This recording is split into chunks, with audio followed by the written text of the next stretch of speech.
"Bunny," said Raffles, "I'm awfully sorry, old chap, but you've got to go." It was some weeks since the first untimely visitation of Jacques Saillard, but there had been many others at all hours of the day, while Raffles had been induced to pay at least one to her studio in the neighboring square. These intrusions he had endured at first with an air of humorous resignation which imposed upon me less than he imagined. The woman meant well, he said, after all, and could be trusted to keep his secret loyally. It was plain to me, however, that Raffles did not trust her, and that his pretense upon the point was a deliberate pose to conceal the extent to which she had him in her power. Otherwise there would have been little point in hiding anything from the one person in possession of the cardinal secret of his identity. But Raffles thought it worth his while to hoodwink Jacques Saillard in the subsidiary matter of his health, in which Dr. Theobald lent him unwitting assistance, and, as we have seen, to impress upon her that I was actually his attendant, and as ignorant of his past as the doctor himself. "So you're all right, Bunny," he had assured me. "She thinks you knew nothing the other night. I told you she wasn't a clever woman outside her work." "But hasn't she a will?" I told Raffles it was very considerate of him to keep me out of it, but that it seemed to me like tying up the bag when the cat had escaped. His reply was an admission that one must be on the defensive with such a woman and in such a case. Soon after this, Raffles, looking far from well, fell back upon his own last line of defense, namely, his bed, and now, as always in the end, I could see some sense in his subtleties, since it was comparatively easy for me to turn even Jacques Saillard from the door, with Dr. Theobald's explicit injunctions, and with my own honesty unquestioned. So for a day we had peace once more. Then came letters, then the doctor again and again, and finally my dismissal in the incredible words which have necessitated these explanations. "Go?" I echoed. "Go where?" "It's that ass Theobald," said Raffles. "He insists." "On my going altogether?" He nodded. "And you mean to let him have his way?"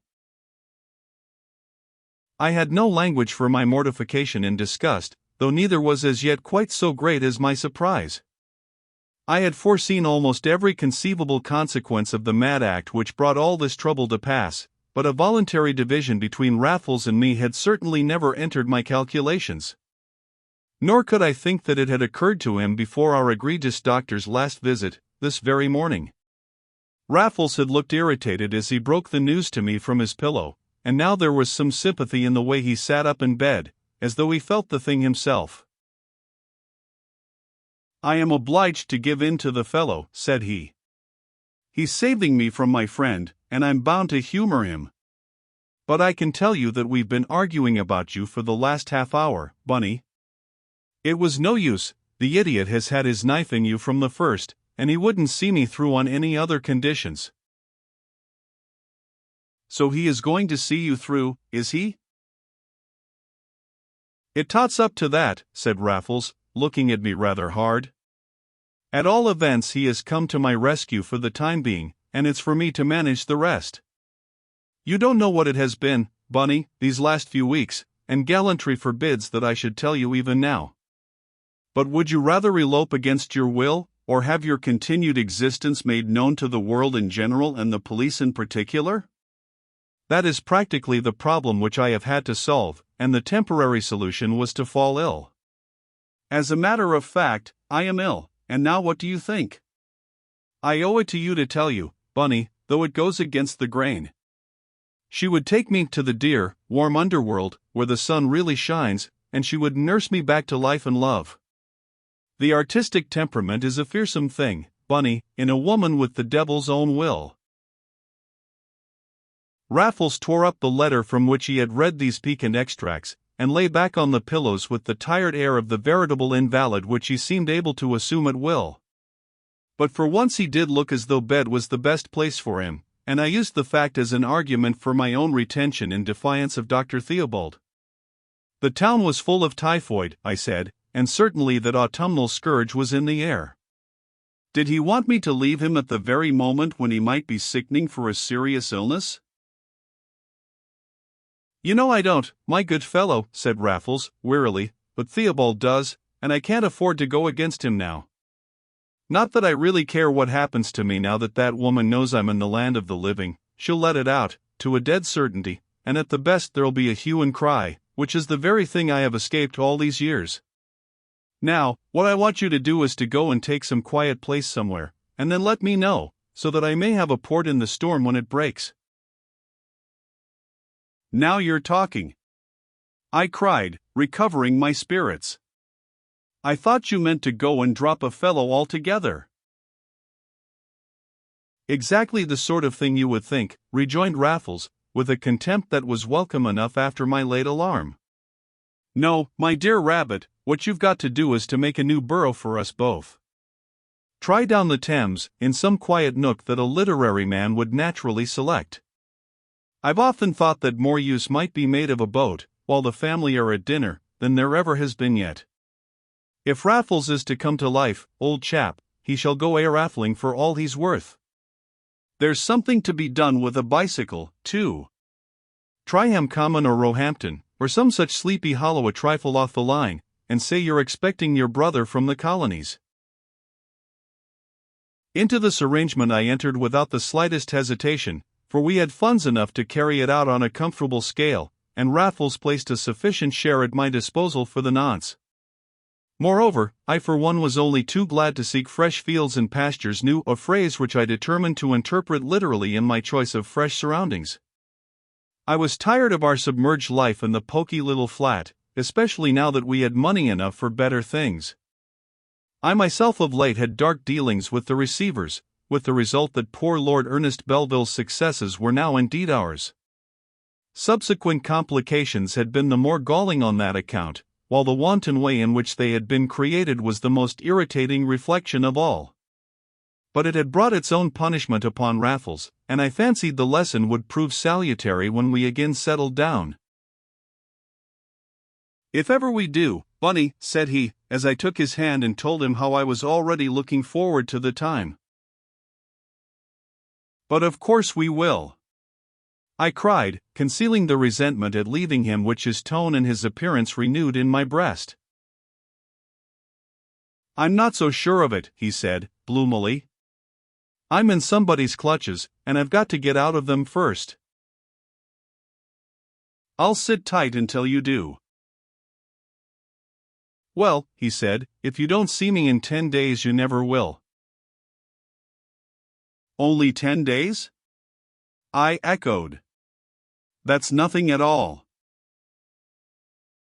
A lot may happen in 10 days, replied Raffles, in the same depressing tone, so very depressing in him, and with that he held out his hand a second time, and dropped mine suddenly after as sudden a pressure for farewell. I left the flat in considerable dejection after all, unable to decide whether Raffles was really ill, or only worried as I knew him to be. And at the foot of the stairs the author of my dismissal, that confounded Theobald, flung open his door and waylaid me. Are you going? He demanded. The traps in my hands proclaimed that I was, but I dropped them at his feet to have it out with him then and there. Yes, I answered fiercely, thanks to you. Well, my good fellow, he said, his full-blooded face lightening and softening at the same time, as though a load were off his mind, it's no pleasure to me to deprive any man of his billet, but you never were a nurse, and you know that as well as I do. I began to wonder what he meant, and how much he did know, and my speculations kept me silent. But come in here a moment, he continued, just as I decided that he knew nothing at all. And, leading me into his minute consulting room, Dr. Theobald solemnly presented me with a sovereign by way of compensation, which I pocketed as solemnly, and with as much gratitude as if I had not 50 of them distributed over my person as it was. The good fellow had quite forgotten my social status, about which he himself had been so particular at our earliest interview, but he had never accustomed himself to treat me as a gentleman, and I do not suppose he had been improving his memory by the tall tumbler which I saw him poke behind a photograph as we entered. There's one thing I should like to know before I go, said I, turning suddenly on the doctor's mat, and that is whether Mr. Matron is really ill or not.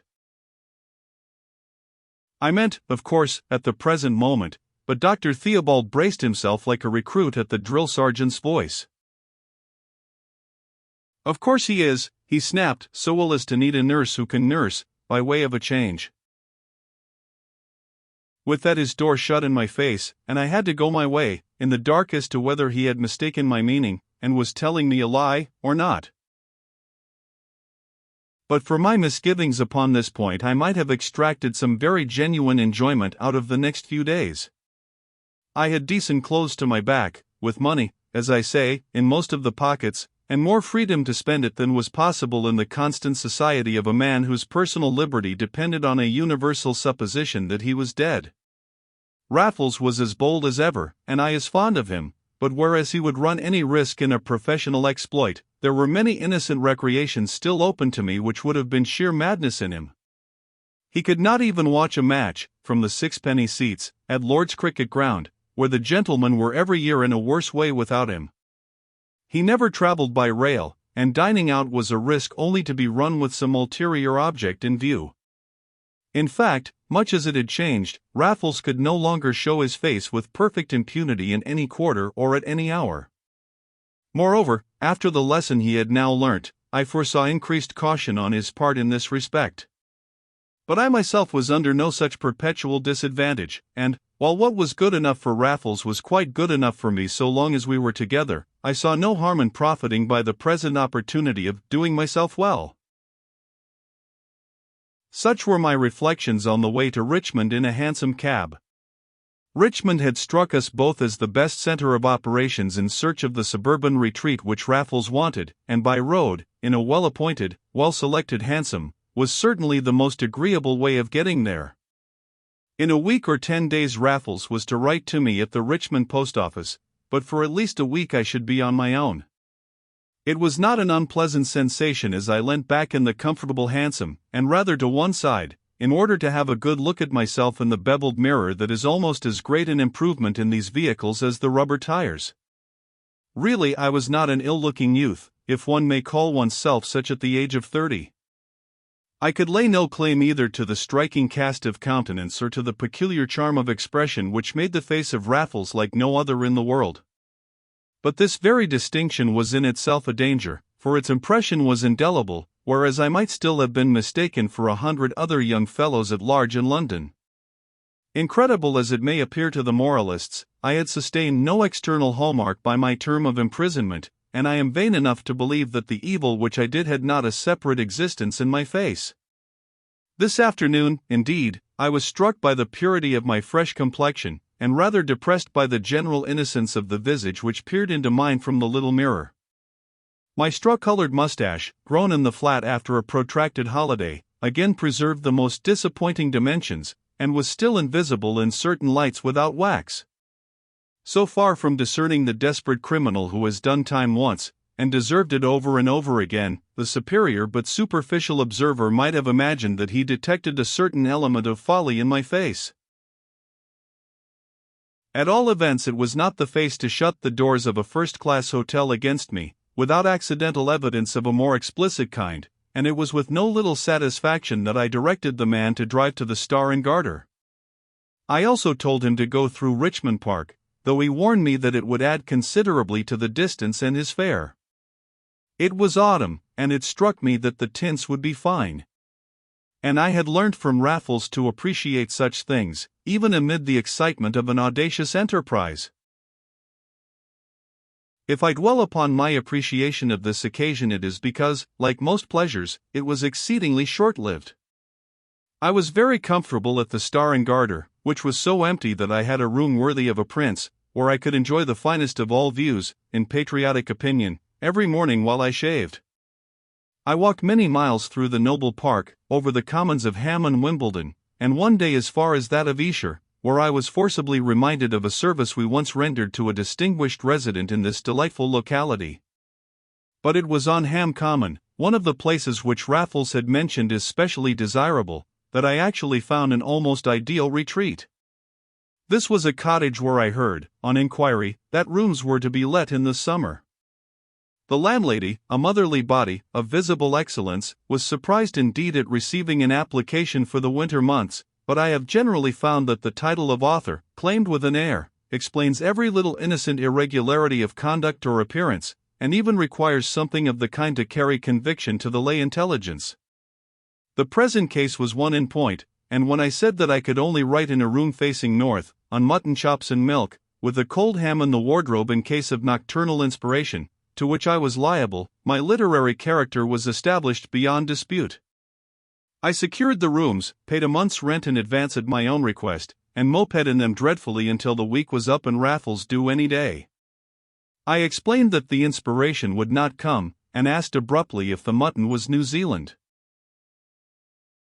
Thrice had I made fruitless inquiries at the Richmond post office, but on the 10th day I was in and out almost every hour.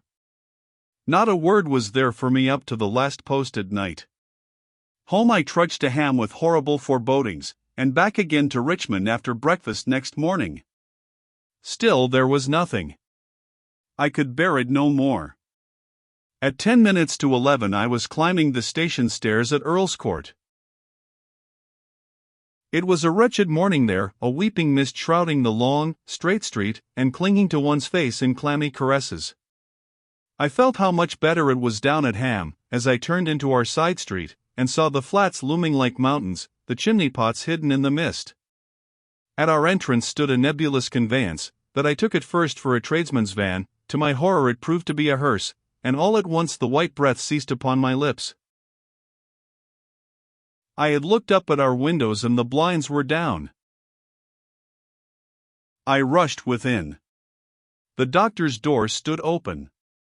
I neither knocked nor rang, but found him in his consulting room with red eyes and a blotchy face. Otherwise he was in solemn black from head to heel. "Who is dead?" I burst out. "Who is dead?" The red eyes looked redder than ever as Dr. Theobald opened them at the unwarrantable sight of me, and he was terribly slow in answering. But in the end he did answer, and did not kick me out as he evidently had a mind. "Mr. Maturin," he said, and sighed like a beaten man. I said nothing. It was no surprise to me. I had known it all these minutes. Nay, I had dreaded this from the first, had divined it at the last, though to the last also I had refused to entertain my own conviction. Raffles dead. A real invalid after all. Raffles dead, and on the point of burial. What did he die of? I asked, unconsciously drawing on that fund of grim self-control which the weakest of us seem to hold in reserve for real calamity. Typhoid, he answered. Kensington is full of it. He was sickening for it when I left, and you knew it, and could get rid of me then. My good fellow, I was obliged to have a more experienced nurse for that very reason. The doctor's tone was so conciliatory that I remembered in an instant what a humbug the man was, and became suddenly possessed with the vague conviction that he was imposing upon me now. Are you sure it was typhoid at all? I cried fiercely to his face. Are you sure it wasn't suicide or murder? I confess that I can see little point in this speech as I write it down, but it was what I said in a burst of grief and of wild suspicion, nor was it without effect upon Dr. Theobald, who turned bright scarlet from his well-brushed hair to his immaculate collar. Do you want me to throw you out into the street? He cried, and all at once I remembered that I had come to Raffles as a perfect stranger, and for his sake might as well preserve that character to the last. I beg your pardon, I said, brokenly. He was so good to me, I became so attached to him. You forget I am originally of his class. I did forget it, replied Theobald, looking relieved at my new tone, and I beg your pardon for doing so. Hush! They are bringing him down. I must have a drink before we start, and you'd better join me. There was no pretense about his drink this time, and a pretty stiff one it was, but I fancy my own must have run it hard. In my case it cast a merciful haze over much of the next hour, which I can truthfully describe as one of the most painful of my whole existence.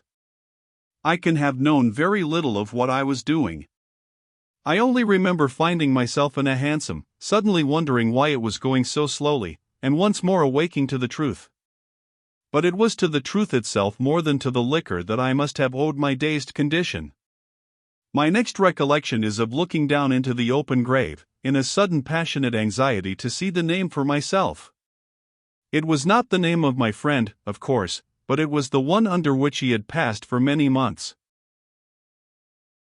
I was still stupefied by a sense of inconceivable loss, and had not raised my eyes from that which was slowly forcing me to realize what had happened, when there was a rustle at my elbow, and a shower of hothouse flowers passed before them, falling like huge snowflakes where my gaze had rested.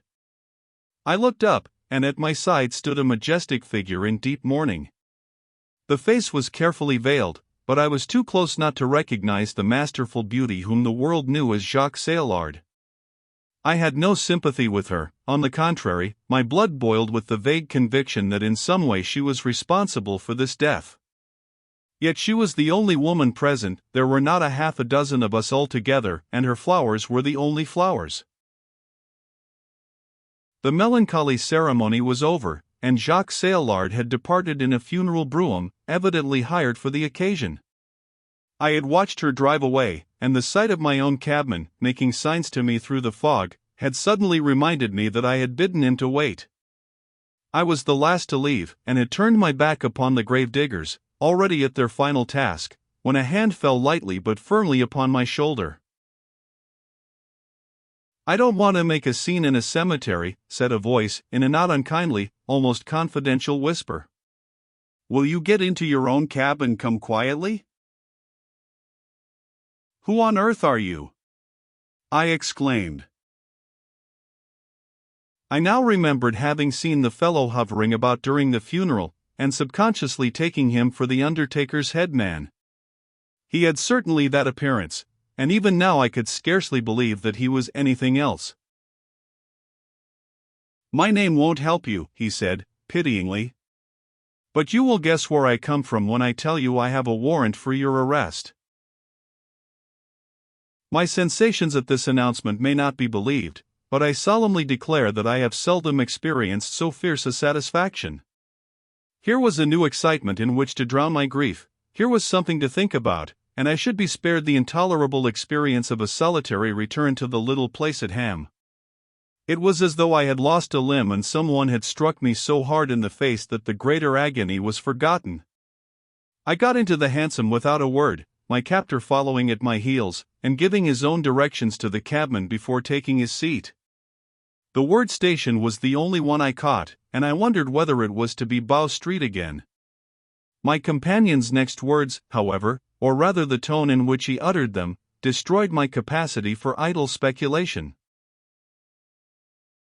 "Mr. Maturin," said he. "Mr. Maturin indeed." "Well," said I, "what about him? Do you think we don't know who he was?" "Who was he?" I asked, defiantly. "You ought to know," said he. "You got locked up through him the other time, too. His favorite name was Raffles then." "It was his real name," I said, indignantly. "And he has been dead for years." My captor simply chuckled. "He's at the bottom of the sea, I tell you."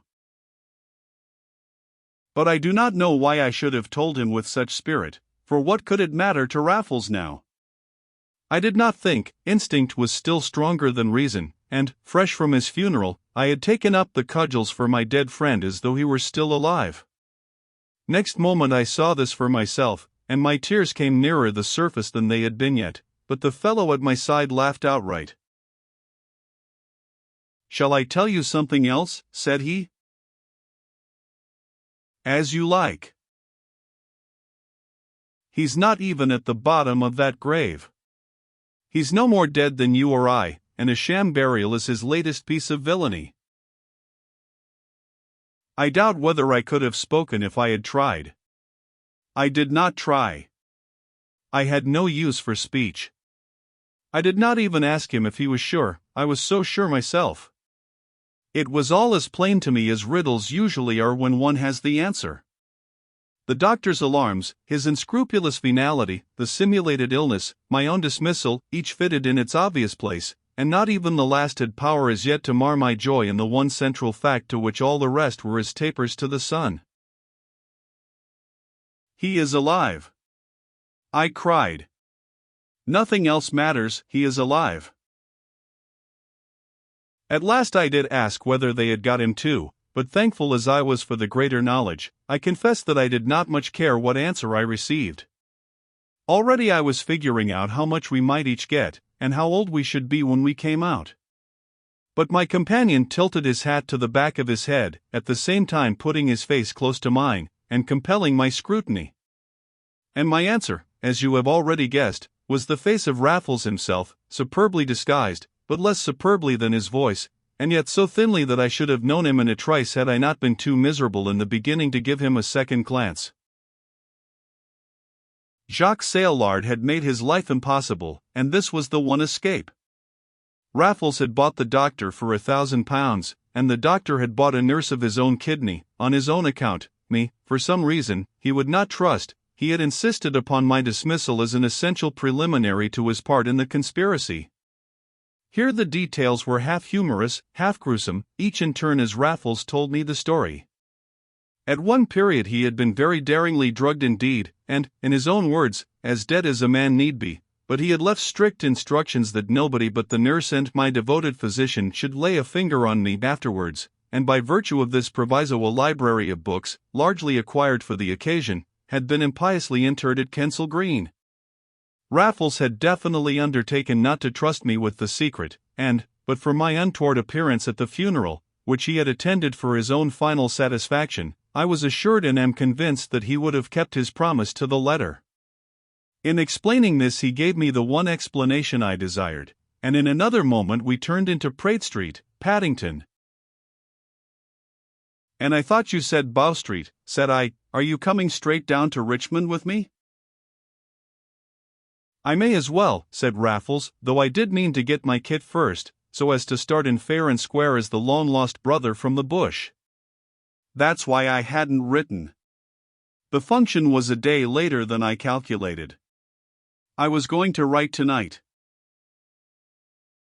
"But what are we to do?" said I, hesitating when he had paid the cab.